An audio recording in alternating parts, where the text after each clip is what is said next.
Thomas Schmitz. How does one move or graduate from one OT level to the next? What is the determination of a person being able to move to the next OT level? Why does it take so long to be at a particular level before one moves up to the next? Also, roughly, would you know how much financially each OT level costs? If the OT levels are the person auditing themselves, and you mentioned hours and hours of it, does that mean hours and hours each and every day? How does one find the time? Okay, well, clearly the OT levels are still something that people are very interested in knowing more about, so let's talk a little bit more about them. I did not do the OT levels. I sold them, though, and so I can say that when I was a registrar and I was selling them, that OTs 1, 2, and 3, this is back in 2003, 2004 time period. When I sold the OT levels, OT 1, 2, and 3 were a package, and I think it was about $15,000 for the package. So you do OT 1, 2, and 3, and that's all solo, right? So you're auditing yourself. So it's basically you go in a course room, do the courses, then you audit yourself. OT 4 and OT 5 are sold in blocks of 12 and a half hours of auditing. In Scientology, a block of 12 and a half hours is called an intensive. So you buy a certain number of intensives based on what they estimate it's going to take for you to get through it. And those intensives are on a sliding scale depending on how many you buy at a time. It's not consistent. If you buy 1, it's $6,000. If you buy 10, then they come down to $4,000 each, you see. So the more you buy, the cheaper they get per intensive. And it would usually take, when I was around, and again, same time period, OT 4 was usually 2 intensives, and OT 5 was usually 5 to 6 intensives. That's my best memory of that. So, you're talking about tens of thousands of dollars in intensives, and that's also doesn't count the eligibility. When you go and do OT 1, 2, and 3, you first have to do a thing called OT eligibility, which is a security check, which is a bunch of questions that they interrogate you on to make sure that you're not a security risk and that you're going to go take the materials and leak them on the internet or something like that. And there's a bunch of questions that they ask you, and they ask you all about your personal life and family and everything they feel like asking you about. After you finish 1 through 3, if you take any break at all before you go on to 4 and 5, then when you come back, you're going to be doing eligibility again, because who knows what trouble you got into since you last left. And so you do an intensive or 2 of eligibility, in addition to the intensive or 2 of OT 4.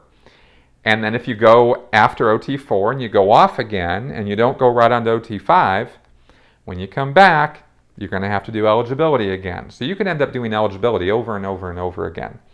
Not necessarily the same questions either. They might ask you different questions at different times. It's all arbitrary.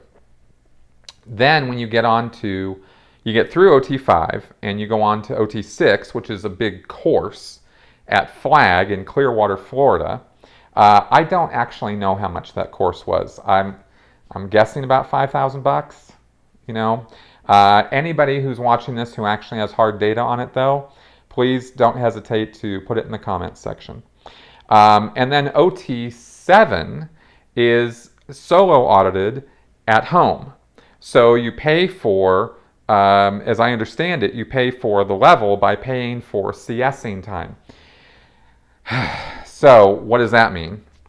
Basically, when you're auditing on the OT levels, you're keeping worksheets of what's going on in the session.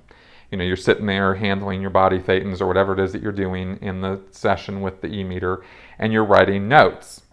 Those notes go into a folder, and that folder goes to somebody who's called the case supervisor, and he monitors your progress every single session.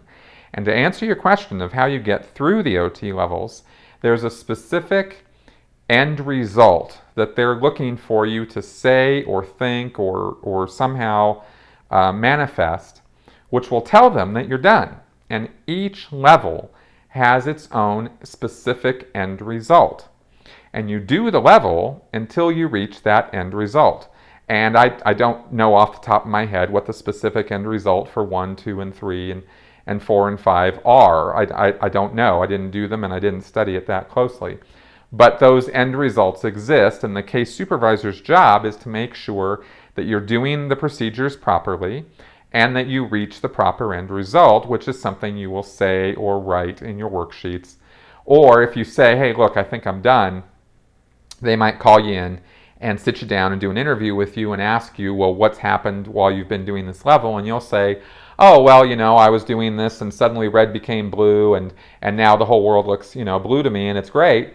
Then they go, oh, great, that's the end result we were looking for, and now you're done, right? And that's how those levels work. Now, it is done every day, okay? When you're solo auditing, you have to agree to make time to do it every single day without any exception whatsoever, period. So that kind of motivates people to want to, get through them, but also they just have to work out their life to do it. And that's the sacrifice they make for Scientology. And that means that people who are Scientologists who are auditing out those BTs on OT7, which takes years to get through. Nobody gets through OT7 quickly. It is a years-long process. You're doing that process every single day, and not only once a day, they actually want you auditing, taking yourself into a solo session and doing the thing with the meter and all that 4 or 5 or 6 or 7 times a day.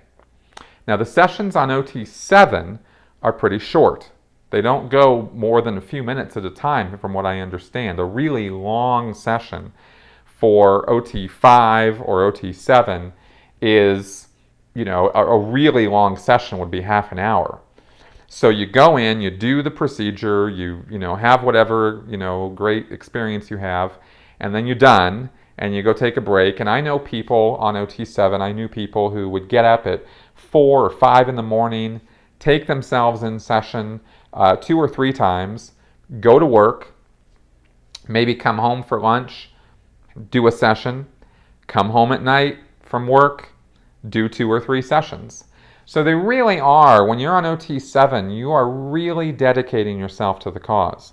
And it's work. There's not one person who I've ever talked to who was on OT7 who didn't say that it was a goddamn chore to do. And they were definitely ready to finish by the time they, after a few years of this. So, so that's kind of what goes on there.